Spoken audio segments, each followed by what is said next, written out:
ओम साई राम। श्री साई सच्चरित्र अध्याय 50। गया यात्रा के वृतांत। भागवन। एक बार काका साहेब दीक्षित ने अपने बड़े बेटे के नागपुर में उपनयन संस्कार का और लगभग उसी समय नाना साहेब चांदोरकर ने अपने बड़े बेटे का विवाह करने का निश्चय किया। दोनों ही शिरडी आए और उन्होंने बाबा को निमंत्रण दिया। उन्होंने अपने प्रतिनिधि श्यामा को ले जाने को कहा, परंतु जब उन्होंने स्वयं पधारने के लिए उनसे आग्रह किया तो उन्होंने उत्तर दिया कि बनारस और प्रयाग निकल जाने के पश्चात मैं श्यामा से पहले ही पहुंच जाऊंगा। बाबा की आज्ञा प्राप्त कर श्यामा ने इन उत्सवों में सम्मिलित होने के लिए पहले नागपुर, ग्वालियर और इसके पश्चात काशी, प्रयाग और गया जाने का निश्चय किया। और कोते भी श्यामा के साथ जाने को तैयार हो गए। पहले तो वे दोनों उपनयन संस्कार में सम्मिलित होने नागपुर पहुंचे। वहाँ काका साहेब दीक्षित ने श्यामा को 200 रुपये खर्च के लिए दिए। वहाँ से वे लोग विवाह में सम्मिलित होने ग्वालियर गए।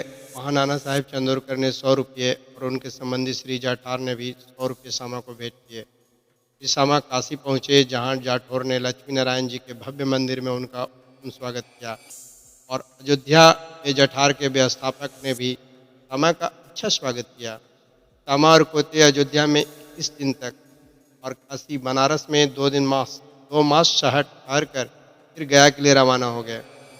और गया में एक फैलने का समाचार रेलगाड़ी में सुनकर इन लोगों को थोड़ी चिंता सी होने लगी। फिर भी रात्रि में वे गया स्टेशन पर उतरे और एक धर्मशाला में जाकर ठहरे। प्रातःकाल गया वाला पुजारी जो पंडा थे, यात्रियों को ठहरने और भोजन की व्यवस्था किया करता था, वह आया और कहने लगा, सब यात्री तो प्रस्थान कर चुके हैं, इसीलिए अब आप भी शीघ्रता करें। श्यामा ने सहज ही उससे पूछा, क्या गया में प्लेग फैला है? पुजारी ने कहा कि नहीं, निर्विघ्न मेरे यहाँ पधार कर वस्तुस्थिति का आंकलन कर लें। जब वे उसके साथ उसके मकान पर पहुंचे तो वहाँ बाबा का एक बड़ा चित्र, जो कि मकान के अग्रिम भाग के ठीक मध्य में लगा था, देखकर वे अति प्रसन्न हो गए।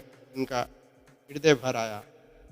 श्यामा की आंखों से आंसुओं की धारा बहने लगी और उनके शरीर से रोमांच हुआ आया। कंठ रुध गया, रोते रोते उनकी घिघिया बंध गई। पुजारी ने श्यामा की जो स्थिति देखी, उसने सोचा कि वह व्यक्ति भयभीत होकर रुदन कर रहा है, परंतु श्यामा ने उनकी कल्पना के विपरीत ही प्रश्न किया कि बाबा का चित्र तुम्हें कहाँ से मिला? उसने उत्तर दिया कि मेरे 200-300 कलाल मनमाड़ और पुनत अम्बे क्षेत्र में कार्य करते हैं। उस क्षेत्र से गया आने वाले यात्रियों की सुविधा का विशेष ध्यान रखा करते हैं। वहाँ शिरडी के साईं महाराज की कृति मुझे सुनाई पड़ी। वह 12 वर्ष हुए। मैंने स्वयं शिरडी जाकर बाबा श्री दर्शन का लाभ उठाया था और वहीं श्यामा के घर में लगे हुए उनके चित्र से मैं आकर्षित हुआ था। अभी बाबा की आज्ञा से श्यामा ने जो चित्र भेंट किया था, यह वही चित्र है। श्यामा की पूर्व स्मृति जागृत हो गई और गया वाले पुजारी को यह ज्ञात हुआ कि ये वही श्यामा है जिन्होंने मुझे इस चित्र द्वारा अनुग्रहित किया था। आज मेरे यहाँ अतिथि बनकर ठहरे हैं। इसके आनंद की सीमा न रही। दोनों बड़े प्रेम पूर्वक मिलकर हर्षित हुए। पुजारी ने श्यामा का बादशाही ढंग से भव्य स्वागत किया।